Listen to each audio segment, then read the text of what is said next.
Hello, welcome back. എല്ലാവർക്കും happy new year. First of all, എന്തൊക്കെയുണ്ട് വിശേഷം? എങ്ങനെ പോകുന്നു ലൈഫൊക്കെ? എക്സാമൊക്കെ അടിപൊളിയായിട്ട് എഴുതിയോ?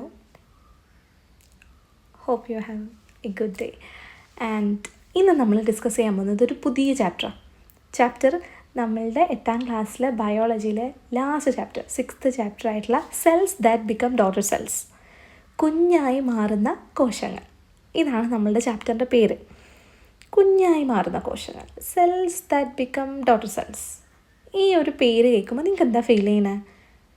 ഈ ചാപ്റ്റർ എന്തുമായിട്ട് റിലേറ്റ് ചെയ്തിട്ടതായിരിക്കും? ഇപ്പോൾ നമ്മൾ പല ചാപ്റ്റേഴ്സ്, ഇപ്പോൾ നമ്മൾ ട്രീ ഓഫ് ലൈഫിൽ നമ്മൾ ക്ലാസിഫിക്കേഷനെ കുറിച്ചിട്ട് പഠിച്ചു, ബയോഡൈവേഴ്സിറ്റിനെ കുറിച്ചിട്ട് പഠിച്ചു, സെൽസിനെ കുറിച്ച് പഠിച്ചു.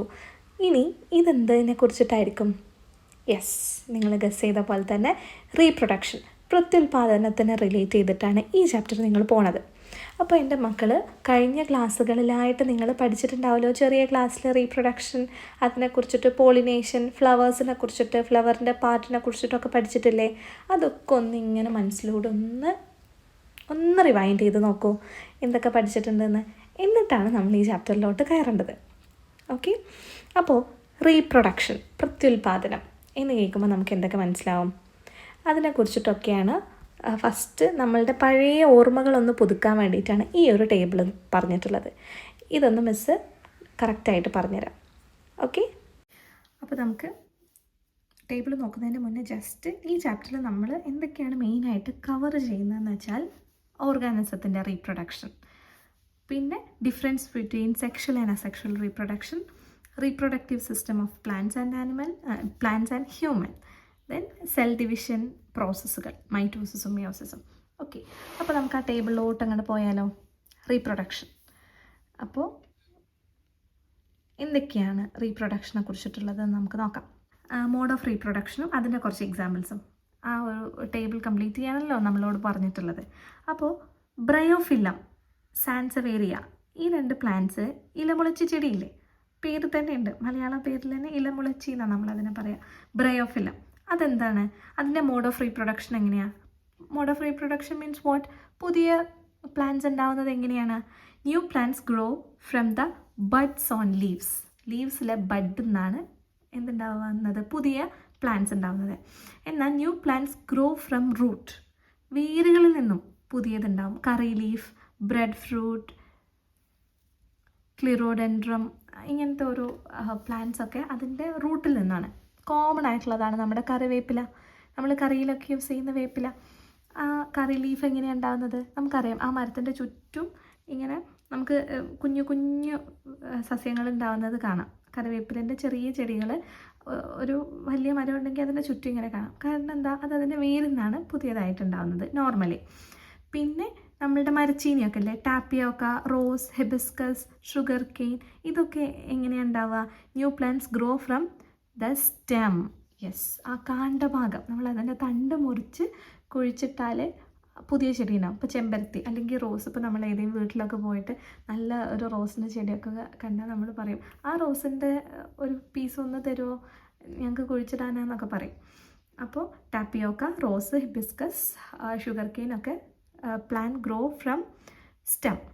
ദെൻ പിന്നെ amoeba, bacteria, paramecium, euglena. Amoeba, paramecium, euglena ഇവരെ നമ്മൾ പഠിച്ചിട്ടുണ്ട് ട്രീ ഓഫ് ലൈഫിൽ. നമ്മുടെ കിങ്ഡം ഇതിലായിരുന്നു അവർ വരുന്നത്, പ്രൊട്ടസ്റ്റൈലല്ലേ? ഓക്കെ, അത് ഇവിടെ വേണ്ട കേട്ടോ, ഞാൻ ജസ്റ്റ് റിവൈൻഡ് ചെയ്തേ ഉള്ളൂ. അപ്പോൾ ഈ അമീബ, ബാക്ടീരിയ, പാരമീസിയം, യുഗ്ലീന ഇങ്ങനെയുള്ളവരൊക്കെ എന്ത് ചെയ്യുന്നു? Under favourable condition the cells divides and becomes 2 organism. അപ്പോൾ ഇവർ സെൽ ഡിവിഷൻ നടത്തും. സെൽ ഡിവിഷൻ നടന്നിട്ട് പുതിയ ഓർഗാനിസം. ഒരു സെല്ല്, അത് സിംഗിൾ സെൽ ഓർഗാനിസം അല്ലേ, അപ്പോൾ ആ സെല്ല് അങ്ങോട്ട് വിഭജിക്കും, ഡിവൈഡ് ചെയ്യും, പുതിയ 2 ഓർഗാനിസം ആയിട്ട് മാറും. ഓക്കെ, അണ്ടർ ഫേവറബിൾ കണ്ടീഷൻ, അത് നോട്ട് ചെയ്യണം. എല്ലാ കണ്ടീഷനിലും അവരെന്ത് ചെയ്യില്ല, ആ ഒരു സെൽ ഡിവിഷൻ നടത്തില്ല. അവർക്ക് സെറ്റപ്പാണെന്ന് തോന്നുമ്പോഴേ അത് ചെയ്യുള്ളൂ. ഓക്കെ, പിന്നെ വരുന്നത് എന്താണ്? പ്ലാസ്മോഡിയം. പ്ലാസ്മോഡിയം കേട്ടിട്ടുണ്ടോ? പ്ലാസ്മോഡിയം നമ്മുടെ മലേറിയ ഒക്കെ ഉണ്ടാക്കുന്ന ഒരു ആളാണ്, ഒരു എന്താണ്, ഡിസീസ് കോസിങ് ആയിട്ടുള്ള സിംഗിൾ സെൽ ഓർഗാനിസം ആണല്ലേ ഈ പ്ലാസ്മോഡിയം. ഈ പ്ലാസ്മോഡിയത്തിൻ്റെ മോഡ് ഓഫ് റീപ്രൊഡക്ഷൻ ഒരു പ്രത്യേകത രീതിയിലാണ്. അതായത് ഇവർ അൺഫേവറബിൾ ആയിട്ടുള്ള കണ്ടീഷൻസിൽ, in unfavourable condition Cell in organism like bacteria develop a thick outer covering. The cytoplasm and nuclear materials inside the cell divided into several parts. When the condition becomes favorable, the outer covering of the cell breaks open and release tiny cells, each of which grows into new organism. അപ്പോൾ എന്താ ചെയ്യുന്നത്? Simple. ഇവർ unfavourable ആയിട്ടുള്ള ഒരു condition ആവുന്ന സമയത്ത് ഇവരെന്ത് ചെയ്യും? ഒരു തിക്കായിട്ടുള്ള ഒരു ഔട്ടർ ലെയർ ഫോം ചെയ്യും, ഈ പ്ലാസ്മോഡിയം പോലെയുള്ളവർ. എന്നിട്ട് ഇവർ വെയിറ്റ് ചെയ്യും ഫേവറബിൾ കണ്ടീഷൻ. ആ ഒരു തിക്കായിട്ടുള്ള ഔട്ടർ ലെയറിൽ അവരിങ്ങനെ സെൽ ഡിവൈഡ് ചെയ്ത് നിൽക്കും. എന്നിട്ട് ഒരു ഫേവറബിൾ കണ്ടീഷൻ വരുമ്പോൾ ആ തിക്ക് ഔട്ടർ ലെയർ ബ്രേക്ക് ചെയ്തിട്ട് ഈ കുഞ്ഞു കുഞ്ഞു സെൽസില്ലേ, ടൈനി സെൽസൊക്കെ പുറത്തു വരും. എന്നിട്ട് അത് ആ ഓരോ സെല്ലും പുതിയ ഓർഗാനിസായിട്ട് മാറും. എങ്ങനെയുണ്ട്? അതാണ് പ്ലാസ്മോഡിയത്തിൻ്റെ കേസിൽ. ഇനി പ്ലനേറിയ, ഹൈഡ്ര പോലെയുള്ള ജീവികളിൽ when body parts are cut or separated, each parts grows into new organism. അപ്പോൾ ഈ പ്ലനേറിയ, ഹൈഡ്ര പോലെയുള്ളവരൊക്കെ റീജനറേറ്റ് ചെയ്യും അവരുടെ ബോഡി. അതായത് ഇപ്പോൾ ഒരു പ്ലനേറിയത്തെ നമ്മൾ 3 കട്ട് ചെയ്തെന്ന് വിചാരിച്ചോ, അപ്പോൾ അത് 3 പുതിയ ഓർഗാനിസായിട്ട് മാറും. അവരങ്ങനെയാണ് റീജനറേറ്റ് ചെയ്യുന്നത്. പിന്നെ ഈസ്റ്റിന് എല്ലാവർക്കും അറിയാലോ. യെസ്, നമ്മൾ കഴിഞ്ഞ ചാപ്റ്ററിലും പഠിച്ചതാണ്. അപ്പോൾ ഈസ്റ്റ് ഒരു കിങ്ഡം ഫംഗയിൽ വരുന്ന സിംഗിൾ സെല്ലായിട്ടുള്ള ഓർഗാനിസം. യെസ്, നമ്മുടെ കേക്ക് ഉണ്ടാക്കുമ്പോഴും ഒക്കെ കേക്കല്ല, ബേക്കിംഗ്, നമ്മൾ ബ്രെഡ്, ദോശമാവിലൊക്കെ നമ്മൾ ചിലപ്പോൾ ചേർക്കും. അപ്പോൾ ഈ ഈസ്റ്റ് എന്താ ചെയ്യുകയെന്ന് വെച്ചാൽ, ബഡ്ഡിങ് ആണ് ഈസ്റ്റിൻ്റെ ഒരു മോഡ് ഓഫ് റീപ്രൊഡക്ഷൻ. എന്ന് വെച്ചാൽ new organism grow from bud like out growths formed on the body. അപ്പോൾ അവരുടെ ബോഡിയിൽ ചെറിയൊരു ഔട്ട് ഗ്രോത്ത്, ഒരു പുറത്തൊരു ഗ്രോത്ത് ഉണ്ടാവും. അത് ഒരു പുതിയ ഓർഗാനിസായിട്ട് മാറും. ഒരു ബഡ് പോലെ ഇങ്ങനെ വരും, എന്നിട്ട് അത് പുതിയ ഓർഗാനിസായിട്ട് മാറും. That's called budding. ഓക്കെ, ഇനിയുള്ള ഒരു എക്സ്ട്രാ ടോപ്പിക്കായിട്ട് വരും സ്പോർസ്. മൈക്രോസ്കോപ്പിക് സെൽസാണ്, അതായത് ചെറിയ spores produced by organism germinate form new organism. ഈ മഷ്റൂം, റൈസോപ്പസ്, ഫേൺസ് എന്നൊക്കെ പറയുന്ന ഓർഗാനിസത്തിൽ ആദ്യം ചെറിയ സ്പോർസ് ഉണ്ടാവും. ഈ സ്പോർസ് പുതിയ ഓർഗാനിസമായിട്ട് മാറും. അങ്ങനെയും ചെയ്യാം കേട്ടോ. അപ്പോൾ ഇത്രയും സമയം നമ്മൾ ഈ ഒരു 8 എക്സാമ്പിൾ വെച്ച് പഠിച്ചത് എന്താണ്? ഓരോ ചെടികളും ജീവികളും പുതിയ ഒരു ഓർഗാനിസമായിട്ട് മാറല്ലേ. അപ്പോൾ ഇതെന്താണ്? റീപ്രൊഡക്ഷൻ. സോ ദ ഫസ്റ്റ് നമുക്ക് ബൈ ഹാർട്ട് ചെയ്ത് വെക്കേണ്ട ഒരു സംഭവം എന്താണ്? What is reproduction? Reproduction is the process that ensures the continuation of species. ഒരു സ്പീഷീസിൻ്റെ കണ്ടിന്യൂവേഷൻ നിലനിർത്തുന്ന ഒരു പ്രോസസ്സാണ് റീപ്രൊഡക്ഷൻ. ഓക്കെ, അപ്പോൾ ഈ എല്ലാ റീപ്രൊഡക്ഷനും ഒരേപോലെയാണോ? യെസ്. ഇപ്പം നമ്മൾ മനുഷ്യന്മാരെങ്ങനെ ഉണ്ടാവണേ? നമ്മുടെ അമ്മയെ ഒരാളിൽ നിന്നാണോ നമ്മൾ ഉണ്ടാവുക? നിങ്ങൾ ചിന്തിച്ച് നോക്കിയിട്ടുണ്ടോ ആ ഒരു കാര്യം? നമ്മൾ മനുഷ്യന്മാരുടെ റീപ്രൊഡക്ഷനും ചെടികളുടെ റീപ്രൊഡക്ഷനും ഒക്കെ ഡിഫറെൻ്റ് അല്ലേ? എല്ലാം പുതിയൊരു ഓർഗാനിസം ഉണ്ടാവുകയാണ്, അവരുടെ പുതിയ കുഞ്ഞുങ്ങളാണ് ഉണ്ടാവുന്നത്. പക്ഷേ മനുഷ്യ കുഞ്ഞുങ്ങൾ ഉണ്ടാവാൻ അമ്മയോ അച്ഛനും വേണ്ടേ? അതായത് മെയിലും ഫീമെയിലും വേണം. എന്നാൽ ഈ മരങ്ങളൊക്കെ അതിൻ്റെ തണ്ടൊക്കെ ഒന്ന് മുറിച്ചിട്ട് അവിടെ കുഴിച്ചിട്ടാൽ ഒരു പുതിയ ചെടിയായിട്ട് വളരും. ഓക്കെ, വിത്തിൻ്റെ കാര്യമല്ല മിസ്സ് പറയണത്. മിസ്സ് തണ്ട്, ഇല, ഇപ്പം നമ്മൾ ഇത്രയും നേരം ഡിസ്കസ് ചെയ്തിട്ടില്ലേ, അത്തരം റീപ്രൊഡക്ഷനിലൊക്കെ അമ്മ, അച്ഛൻ അങ്ങനെ ആരെങ്കിലും വേണോ? ഏതെങ്കിലും ഒരു പാരൻറ്റിൽ നിന്നാണ് ആ ഒരു ന്യൂ ഓർഗാനിസം ഡെവലപ്പ് ചെയ്ത് വന്നത്. ഓക്കെ, അപ്പോൾ റീപ്രൊഡക്ഷനിൽ എന്തോ ഒരു ഡിഫറൻസ് അല്ലേ? ആ ഒരു fundamental difference between reproductive method is the involvement of fertilization. Again, one of the important topics that നമുക്ക് പഠിക്കാനുള്ളത് is fertilization. ഫെർട്ടിലൈസേഷൻ എന്താണെന്ന് പറയാൻ നമുക്ക് കുറച്ചുകൂടെ കഴിഞ്ഞിട്ട് പറയാം. പക്ഷേ fertilisation means what? Fusion of gamete. Fusion of what gamete? Fusion of male gamete, female gamete. മെയിലും ഫീമെയിലും കൂടി ചേർന്നിട്ടുണ്ടാവുന്നതാണ് ഫെർട്ടിലൈസേഷൻ എന്നുള്ള പ്രോസസ്സ്. പുംബീജവും അണ്ടവും. ഓക്കെ, അപ്പോൾ നമുക്ക് ഈ റീപ്രൊഡക്ഷൻ 2ആയിട്ട് ക്ലാസിഫൈ ചെയ്യാം. Asexual reproduction and sexual reproduction. Again, asexual എന്ന് പറഞ്ഞാൽ എന്താണ്? Does not involve the fusion of gamete. ഗാമീറ്റിൻ്റെ ഫ്യൂഷൻ ഇല്ലാത്തത്. ഫെർട്ടിലൈസേഷൻ ഇല്ലാത്തത് ഇസ് അസെക്ഷൽ റീപ്രൊഡക്ഷൻ. നമ്മൾ ഇത്രയും ഡിസ്കസ് ചെയ്തത് അസെക്ഷൽ റീപ്രൊഡക്ഷനാണ്. Binary fission, budding, regeneration, new organism grow from stem, leaf, ഇതൊക്കെ എന്താണ്? അസെക്ഷൽ റീപ്രൊഡക്ഷനാണ്. ഇവിടെ ഫാദർ മദർ എന്നൊന്നുമില്ല, മെയില് ഫീമെയില് ആ ഒരു ജെൻഡറും ഇല്ല, ഫെർട്ടിലൈസേഷനും ഇല്ല. ഏതെങ്കിലും ഒരൊറ്റ പാരൻറ്റിൽ നിന്നും പുതിയ ഓർഗാനിസം ഉണ്ടാവുന്നു. എന്നാൽ what is sexual reproduction? The reproduction that happens through fertilization. ഫെർട്ടിലൈസേഷനിലൂടെ ഉണ്ടാവുന്ന റീപ്രൊഡക്ഷന് നമ്മൾ എന്ത് പറയും? Sexual reproduction. This involves fusion of male and female garnet. അപ്പം മെയിലും ഫീമെയിലും ഗാമെറ്റും കൂടി ചേർന്നത് സെക്ഷൽ റീപ്രൊഡക്ഷൻ. സിമ്പിൾ, ബട്ട് നിങ്ങൾക്ക് മനസ്സിലായല്ലോ? ഓക്കെ. അപ്പോൾ പ്ലാന്റ്സിൻ്റെ റീപ്രൊഡക്റ്റീവ് ഓർഗൻ ഏതാണ്? Yes, flower. ഫ്ലവറാണ് ഒരു പ്ലാന്റിൻ്റെ റീപ്രൊഡക്റ്റീവ് ഓർഗൻ, പ്രത്യുൽപാദന അവയവം പ്ലാന്റ്സിൻ്റെ ഫ്ലവറാണ്. ഓക്കെ. അപ്പോൾ ഈ ഫ്ലവർ, എൻ്റെ മക്കളെല്ലാവരും ഈ ക്ലാസ് കേട്ട് കഴിഞ്ഞ ഉടനെ തന്നെ നിങ്ങളുടെ വീട്ടിൽ ഏതെങ്കിലും ഒരു ചെടി, ഒരു പൂവുള്ള ചെടി ഉണ്ടാവുമല്ലോ, ചെമ്പരത്തി ആണെങ്കിൽ അത്രയും നല്ലത്, അതൊന്ന് എടുത്തിട്ട് വരിക.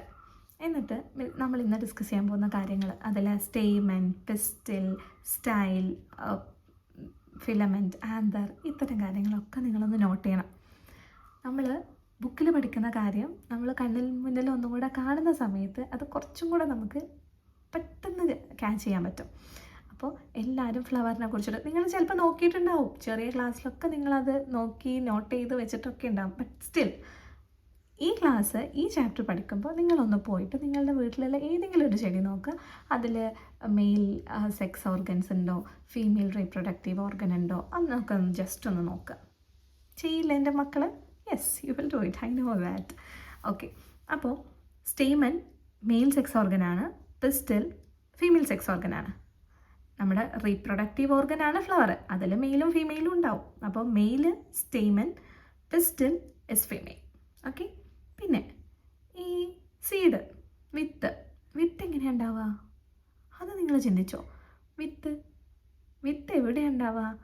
ഫ്രൂട്ട്സിൻ്റെ ഉള്ളിലല്ലേ വിത്ത് ഉണ്ടാവാറ്. അപ്പോൾ ഈ വിത്ത് എങ്ങനെയാണ് ഉണ്ടാവുക? Seeds are formed from the ovule after fertilisation. അപ്പോൾ ഈ സെക്ഷൽ റീപ്രൊഡക്ഷൻ്റെ ഭാഗമായിട്ടുണ്ടാവുന്ന ഒരാളാണ് വിത്ത്. അസെക്ഷൽ റീപ്രൊഡക്ഷൻ്റെ ഭാഗമായിട്ടുണ്ടാവുന്നതല്ല വിത്ത്.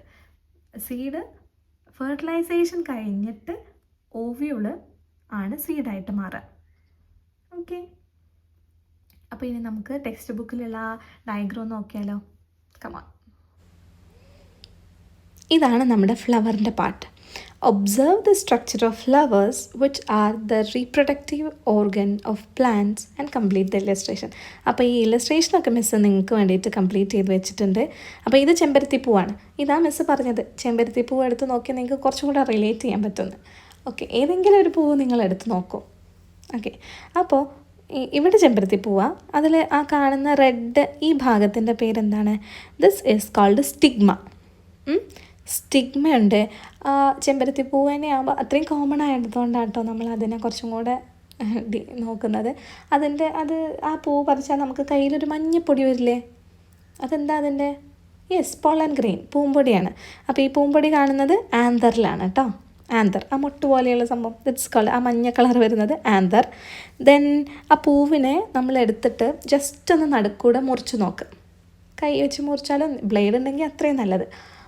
ബ്ലേഡൊക്കെ എടുക്കുമ്പോൾ സൂക്ഷിക്കണം. എന്നിട്ട് നിങ്ങൾ കുറച്ച് വലിയ കുട്ടികളല്ലേ, അപ്പോൾ നിങ്ങൾക്ക് ബ്ലേഡൊക്കെ ഹാൻഡിൽ ചെയ്യാൻ അറിയണ്ടാവും. അല്ലെങ്കിൽ വീട്ടിൽ ആരെങ്കിലും ഉണ്ടെങ്കിൽ അവരോട് പറഞ്ഞാലും മതി കേട്ടോ. അപ്പോൾ നിങ്ങൾ ബ്ലേഡ് എടുത്തിട്ട് ജസ്റ്റ് ഒന്ന് കട്ട് ചെയ്ത് കഴിഞ്ഞാൽ നിങ്ങൾക്ക് ഓവറി കാണാൻ പറ്റും. ഇതാണ് ഓവറി. ഇനി ഈ കാണുന്നില്ലടാ ഈ കുഞ്ഞു കുഞ്ഞു സംഭവങ്ങൾ, അതിന് നമ്മൾ ഒവ്യൂൾ എന്ന് പറയും. ഇതാണ് കേട്ടോ ഒവ്യൂൾ. ഈ സംഭവമാണ് ഒവ്യൂളായിട്ട് വരിക. ഓക്കെ. വേണ്ട, നമുക്ക് അത്രയ്ക്ക് ഡീറ്റെയിൽസ് ഒന്നും വേണ്ട, അതുകൊണ്ടാണ്. ഓക്കെ. പിന്നെ ഗ്രീൻ സെപ്പൽ. ഇനി നമുക്ക് ഫീമെയിൽ റീപ്രൊഡക്റ്റീവ് ഓർഗനാണ് നോക്കാനുണ്ട്. ഓക്കെ. ഫീമെയിൽ റീപ്രൊഡക്റ്റീവ് ഓർഗൻ എന്താണ്? Pistil. Male reproductive organ stamen. Okay. അപ്പോൾ പിസ്റ്റലിൻ്റെ 3 ഭാഗങ്ങൾ ഏതൊക്കെയാണ്? Stigma, style, ovary. പിന്നെ ഉള്ളിൽ കാണുന്നത് ഓവ്യൂൾ. ഓവ്യൂളാണ് സീഡായിട്ട് മാറുക. ഓക്കെ. അപ്പോൾ സ്റ്റിഗ്മ സ്റ്റിഗ്മയുടെ സ്റ്റൈൽ, ആ നീണ്ട കുഴൽ പോലെയുള്ളതാണ് സ്റ്റൈല്. താഴെയുള്ളത് ഓവറി, അണ്ടാശയം. അപ്പോൾ സ്റ്റിഗ്മയിലാണ് നമ്മളുടെ പോളൻ ഗ്രെയിൻ വരിക. ആന്തറോ, ആന്തർ എന്ന് പറഞ്ഞാൽ എന്താ? അതൊരു മെയിൽ റീപ്രൊഡക്റ്റീവ് ഓർഗനാണ് anther. The part that produce pollen grain. അപ്പോൾ the part that produce pollen grain. What is pollen grain? നമ്മൾ പറഞ്ഞ പൂമ്പൊടി. ഈ പൂമ്പൊടി ഉണ്ടാക്കുന്ന ആളാണ് ആന്തർ. പിന്നെ ഫിലമെൻറ്റ്. ആ ആന്തറിൻ്റെ താഴെയുള്ള ആ ദണ്ട് പോലെയുള്ള ഭാഗം ഇസ് ഫിലമെൻറ്റ്. അപ്പോൾ ഇത്രയും എൻ്റെ മക്കൾക്ക് ഓക്കെ ആയോ? സെറ്റല്ലേ? അപ്പോൾ നമ്മൾ ഫ്ലവറിൻ്റെ പാർട്സൊക്കെ കണ്ടു. ഇനി എന്താ ഈ പോളിനേഷൻ? യെസ്, നിങ്ങൾക്ക് അറിയാം, എന്നാലും നമ്മൾ ജസ്റ്റ് ഒന്ന് ഡിസ്കസ് ചെയ്യാന്നേ ഉള്ളൂ. ഈ പോളൻ ഗ്രെയിൻസ് ആന്തറിലല്ലേ ഉള്ളത്? ഇവർ സ്റ്റിഗ്മയിലെത്തണ്ടേ? ആ എത്തുന്ന പ്രോസസ്സല്ലേ pollination? Yes, the process of pollen grains settling on the stigma of the pistil, the female reproductive organ, is called pollination. അപ്പോൾ എന്താണ്? പോളൻ ഗ്രെയിൻസ് സ്റ്റിഗ്മ, പിസ്റ്റിലുള്ള സ്റ്റിഗ്മയിൽ എത്തുന്ന ആ ഒരു പ്രോസസ്സിനെയാണ് നമ്മൾ പോളിനേഷൻ എന്ന് പറയാം. ഈ പോളിനേഷൻ ഹെൽപ്പ് ചെയ്യുന്ന കുറച്ച് ആൾക്കാരുണ്ട്. Animal like insects and birds as well as wind, water helps in pollination. ഇതിനെക്കുറിച്ചിട്ട് നമുക്ക് ഇത്രേ പഠിക്കാനുള്ളൂ. പക്ഷേ ഇതൊരു വലിയ ഏരിയ ആയിട്ട് വരും. ക്രോസ് പോളിനേഷൻ, സെൽഫ് പോളിനേഷൻ, ഈ പേരുകളൊക്കെ നിങ്ങൾ കേട്ടിട്ടുണ്ടോ? അങ്ങനെയുള്ള സംഭവങ്ങളൊക്കെ ഉണ്ട്. ഈ animals like insects and birds as well as wind and water, ഇവരെല്ലാവരും പോളിനേഷനെ ഹെൽപ്പ് ചെയ്യും. നിങ്ങൾ ശ്രദ്ധിച്ചിട്ടില്ലേ ഈ അപ്പൂപ്പൻ താടിയൊക്കെ ഇങ്ങനെ കാറ്റിലൂടെ പറന്നു വരും? അതേപോലെ ഈ നെല്ല് വർഗ്ഗത്തിൽപ്പെട്ട ചെടികളൊക്കെ ഇല്ലേ, നെല്ലിൻ്റെയൊക്കെ ഈ ഒരു പോളിനേഷൻ നടക്കൽ എങ്ങനെയാണെന്ന് വെച്ചാൽ വിൻഡ് വഴിയാണ്. സോസ്റ്ററ പോലെയുള്ള ചെടികളുടെ വാട്ടറിൽ വെച്ചിട്ടാണ്. പിന്നെ നമ്മൾ കാണുന്ന ഒരുപാട് ചെടികൾ, അവരെല്ലാവരും ഈ ചിത്രശലഭം, ബട്ടർഫ്ലൈ, ബീസ്, ഇവരൊക്കെ അതിൻ്റെ പോളിനേറ്റിംഗ് ഏജൻസാണ്. പോളിനേഷനെ ഹെൽപ്പ് ചെയ്യുന്നവരെ നമ്മൾ പോളിനേറ്റിംഗ് ഏജൻറ്റ് എന്നാണ് പറയുക. അപ്പോൾ ഇവർ ഈ ഒരു പോളിനേഷൻ, പരാഗണം നടത്താൻ സഹായിക്കും. നമ്മൾ മ്യൂച്വലിസത്തിൽ പഠിച്ചു. കഴിഞ്ഞ ചാപ്റ്ററിൽ മ്യൂച്വലിസം പഠിച്ചപ്പോൾ നമ്മൾ പഠിച്ചില്ലേ, പൂമ്പാറ്റയും തമ്മിൽ മ്യൂച്വലിസമാണ് എന്നുള്ളത്. കാരണം രണ്ടുപേരും ബെനഫിറ്റഡാണ്. എങ്ങനെയാണ്? പൂവിന് പോളിനേഷൻ നടന്നു കിട്ടും, ബട്ടർഫ്ലൈക്ക് പൂവിൻ്റെ റിവാർഡായിട്ടുള്ള തേൻ കിട്ടും. ഓക്കെ, അങ്ങനത്തെ കാര്യങ്ങളൊക്കെ ഉണ്ട്. ബട്ട് നമുക്ക് ഡീപ്പായിട്ടൊന്നും വേണ്ടടാ, നമ്മൾ ജസ്റ്റ് അറിഞ്ഞു വെച്ചാൽ മതി. അപ്പം ആനിമൽസ് ലൈക്ക് ഇൻസെക്റ്റ്, ബേർഡും തേൻ കുടിക്കാൻ വരുമ്പോൾ ബേർഡ് അങ്ങനെ എല്ലാവരും ആവും. പിന്നെ ഈ ആനിമൽസൊക്കെ പോളിനേറ്റ് ചെയ്യുന്ന ചെടികളിലെ പോളൻ ഗ്രെയിൻസിന് ഡിഫറൻസ് ഉണ്ട്. അവർ ഭയങ്കര സ്റ്റിക്കി ആയിരിക്കും. അതായത് ഈ പൂമ്പാറ്റേൻ്റെ ഒക്കെ കാലിൽ പെട്ടെന്ന് സ്റ്റിക്ക് ചെയ്യാൻ പറ്റുന്ന ഒരു കപ്പാസിറ്റി അവർക്ക് ഉണ്ടാവും. പിന്നെ വിൻഡിൽ പോളിനേഷൻ ചെയ്യുന്ന പ്ലാന്റ്സിൻ്റെ പോളൻ ഗ്രെയിൻസിന് ഭയങ്കര ലൈറ്റ് വെയ്റ്റ് ആയിരിക്കും. അങ്ങനെ ഓരോ കാര്യങ്ങളൊക്കെ ഉണ്ട്. നമുക്ക് ഡീറ്റെയിൽസ് ഇല്ല. നിങ്ങൾ ഹയർ ക്ലാസ്സിൽ ബയോളജി ബേസിലൊക്കെ പോകുമ്പോൾ നിങ്ങൾ നന്നായിട്ട് പഠിക്കും കേട്ടോ. ഓക്കെ, മിസ് പറഞ്ഞു എന്നേ ഉള്ളൂ. If you have any interest you can search about it. Okay, അപ്പോൾ ഇനി അതാണ് പോളിനേഷൻ എന്ന് പറഞ്ഞു. It's a simple process. The process of pollen grain settling on the stigma of the pistil, the female reproductive organ, is called pollination. ഇനി pollen grain സ്റ്റിഗ്മയിൽ വന്ന് വീണു എന്ന് വിചാരിക്കുക. അതിനുശേഷം എന്താ നടക്കുക? What happens to the pollen grain after pollination? എത്തുന്ന പ്രോസസ് പോളിനേഷൻ. ഇനി എത്തിക്കഴിഞ്ഞാൽ, സ്റ്റിഗ്മയിൽ എത്തി ഇനി എന്താ സംഭവിക്കുക? യെസ്, അതുകൂടെ നമുക്ക് നോക്കാം. Upon landing on stigma, the pollen grain germinates and form a pollen tube that grows down through the pistil towards the ovary in the base. അപ്പോൾ സ്റ്റിഗ്മയിൽ എത്തിക്കഴിഞ്ഞ് കുറച്ച് സമയം കഴിഞ്ഞാൽ പൊള്ളൻ ഗ്രെയിൻ ജെർമിനേറ്റ് ചെയ്യും. പൊള്ളൻ ഗ്രെയിൻ ജെർമിനേറ്റ് ചെയ്ത് അതൊരു tube പോലെയാവും. ഈ tube താഴോട്ട് വളർന്ന് ഇങ്ങനെ വന്ന് അത് ഓവറിയിലോട്ട് പോകും. ഓക്കെ, ഇനി ഈ പൊള്ളൻ ഗ്രെയിൻ്റെ കുറച്ച് ഫങ്ഷൻസ് ഉണ്ട്. Functions of tube nucleus. Pollen tube ന്യൂക്ലിയസിൽ എന്താ ഉള്ളത്? It controls the formation and growth of the pollen tube. After the growth of pollen tube it disintegrate. അതാണ് ട്യൂബ് ന്യൂക്ലിയസിൻ്റെ പ്രത്യേകത. അത് control the formation and growth of pollen tube. Pollen ട്യൂബിൻ്റെ ഗ്രോത്തിനെയും ഫോർമേഷനെയും ഹെൽപ്പ് ചെയ്യുന്നതാണ് ട്യൂബ് ന്യൂക്ലിയസ്. പിന്നെ pollen tube എന്തിനാ? പൊള്ളൻ ട്യൂബ് ന്യൂക്ലിയസിനെ ഓവറിയിൽ കൊണ്ടുകൊടുക്കും. It helps to transport nuclei into the ovary. പിന്നെ മെയിൽ ഗാമീറ്റ്സ്. ഈ പൊള്ളൻ ട്യൂബിലുള്ളത് എന്താണ്? മെയിൽ ഗാമീറ്റ്സ് അല്ലേ? ആ ഒരു പുംബീജം മെയിൽ ഗാമീറ്റ് കൊണ്ടിട്ടാണല്ലോ ആ പൊള്ളൻ ഗ്രെയിൻ വരുന്നത്. അപ്പോൾ അതിനെ ഓവറിയിൽ എത്തിക്കുക എന്നുള്ളതാണല്ലോ ഇവരുടെ ധർമ്മം. അപ്പോൾ ആ ഒരു മെയിൽ ഗാമീറ്റിൻ്റെ ഫോർമേഷൻ എങ്ങനെയാണ്? The generative nucleus divides to form 2 male gametes. ഒന്നല്ല 2 മെയിൽ ഗാമീറ്റ്സ് ആണ് ഉണ്ടാവുക. അത് നമുക്ക് നോക്കിയാലോ. പൊള്ളൻ ഗ്രെയിൻ എന്ത് സംഭവിക്കുന്നു എന്ന് നമുക്ക് ഒരു ലാബ് എക്സ്പെരിമെൻറ്റ് ചെയ്യാം. നമുക്ക് പൊള്ളൻ ഗ്രെയിൻ കളക്ട് ചെയ്യാം. ബ്രഷൊക്കെ യൂസ് ചെയ്തിട്ട് കളക്ട് ചെയ്താൽ മതി. കൈ കൊണ്ടല്ല, ബ്രഷോ അങ്ങനെ എന്തെങ്കിലും യൂസ് ചെയ്തിട്ട് നമ്മൾ അതിൽ നിന്ന് എടുക്കുക. എന്നിട്ട് drop the pollen grain from the anther onto the slide. Add 1 or 2 drops of sugar solution. Sugar സൊല്യൂഷനിൽ ഒറ്റിച്ച് കൊടുക്കുക. എന്നിട്ട് കുറച്ച് സമയം കഴിഞ്ഞിട്ട് 3 to 4 hour കഴിഞ്ഞിട്ട് മൈക്രോസ്കോപ്പിലൂടെ നോക്കിയാൽ നമുക്ക് പൊള്ളൻ ഗ്രെയിൻ ജെർമിനേറ്റ് ചെയ്യുന്നത് കാണാം. വൈ ഷുഗർ സൊല്യൂഷൻ എന്ന് ചോദിച്ചാൽ സൂക്രോസ് ഇല്ലേ ഷുഗറിൽ, അപ്പോൾ ആ ഒരു സൂക്രോസിൻ്റെ പ്രസൻസിലാണ് ഈ പൊള്ളൻ ട്യൂബ് ഒക്കെ ജെർമിനേറ്റ് ചെയ്യുക. ഓക്കെ, അങ്ങനെ വിചാരിച്ചാൽ മതി. ഷുഗർ സൊല്യൂഷൻ വേണം, ആ സൂക്രോസിൻ്റെ പ്രസൻസ് വേണം. ഓക്കെ, അപ്പോഴാണ് പൊള്ളൻ ട്യൂബ് ജെർമിനേറ്റ് ചെയ്യുക. നിങ്ങൾക്ക് കാണാം കേട്ടോ ലാബിൽ. അപ്പോൾ നമുക്ക് ഈ പൊള്ളൻ ട്യൂബിൻ്റെ ജെർമിനേറ്റ് ഇതാണ് നമ്മളുടെ പൊള്ളൻ. ആ ബ്ലൂ വൺ ജെർമിനേറ്റ് ചെയ്ത് വരുന്നതാണ് ആ പൊള്ളൻ ട്യൂബ്. എന്നിട്ട് ഇതാണ് നമ്മളുടെ ഓവറിയിൽ അത് എത്തുകയാണ്. ഓക്കെ, ഓവറി ഉണ്ട്, അതിൻ്റെ ഉള്ളിൽ ഒവ്യൂളുണ്ട്, ഓവുണ്ട്, പോളാർ ന്യൂക്ലിയസ് ഉണ്ട്, അങ്ങനെ കുറേ ഒരു വലിയ സ്ട്രക്ചറാണത്. ഓക്കെ, അപ്പോൾ എന്ത് സംഭവിക്കുന്നു? നമ്മുടെ pollen structure suitable for attaching the bodies of organisms that helps in the pollination. അതാ പറഞ്ഞത് പൊള്ളൻ ഗ്രെയിൻ്റെ ഒരു സ്ട്രക്ചർ നമ്മുടെ കൊറോണ വൈറസിൻ്റെ ഒക്കെ പോലെ, അല്ലെങ്കിൽ റംബുട്ടാൻ എന്ന് പറഞ്ഞിട്ടുള്ളൊരു ഫ്രൂട്ടില്ലേ, അതിൻ്റെയൊക്കെ പോലെ അതിൻ്റെ ഒരു മിനി വേർഷനായിട്ട് വരും നമ്മുടെ പൊള്ളൻ ട്യൂബ്. അപ്പോൾ ഈ പൊള്ളൻ ട്യൂബല്ല, പൊള്ളൻ ഗ്രെയിൻ, പൂമ്പൊടി. ആ പൂമ്പൊടി എന്തിനാണ്? അറ്റാച്ച് ചെയ്യാൻ വേണ്ടിയിട്ട് ഈ ഇൻസെക്ട്സിൻ്റെ ഒക്കെ ശരീരത്തിൽ അറ്റാച്ച് ചെയ്ത് നിൽക്കാൻ വേണ്ടിയിട്ടുള്ള അങ്ങനത്തെ സ്ട്രക്ചറൊക്കെയാണ് ഞാൻ നേരത്തെ പറഞ്ഞല്ലോ. അപ്പോൾ structure suitable for attaching to the bodies of organism that help in pollination. എന്നിട്ട് ജനറേറ്റീവ് ന്യൂക്ലിയസ് ഉണ്ട് അവിടെ. Male gamete is formed from this. അപ്പോൾ ആ ജനറേറ്റീവ് ന്യൂക്ലിയസ് നിന്നാണ് മെയിൽ ഗാമീറ്റ് ഒക്കെ ഉണ്ടാകുന്നത്. പൊള്ളൻ ട്യൂബിലുള്ള ന്യൂക്ലിയസിലുള്ള ഒരാളാട്ടോ. ഇനി ട്യൂബ് ന്യൂക്ലിയസ് എന്തിനാണ്? It control the formation and growth of the pollen tube. After the growth of pollen tube it degenerates. Pollen tube germinate ചെയ്ത് കഴിഞ്ഞാൽ പിന്നെ അത് നശിച്ചു പോകും. Then pollen tube transport nuclei into the ovary. അപ്പോൾ ഈ nucleus ഇല്ലേ, generative ന്യൂക്ലിയസിനെ നമ്മുടെ ഓവറിയിൽ കൊണ്ടെത്തിക്കുക എന്നുള്ള ദൗത്യം ആർക്കാണ്? പൊള്ളൻ ട്യൂബിനാണ്. അങ്ങനെ മെയിൽ ഗാമീറ്റോ the generative nucleus divide in to form 2 male gamete. അപ്പോൾ ഈ ജനറേറ്റീവ് ന്യൂക്ലിയസ് ഈ ഓവറിയിലൊക്കെ എത്തുന്ന സമയത്ത് അത് 2 ന്യൂക്ലിയസ് ഉണ്ടാക്കി തരും, 2 മെയിൽ ഗാമീറ്റ്സിനെ ഉണ്ടാക്കി തരും.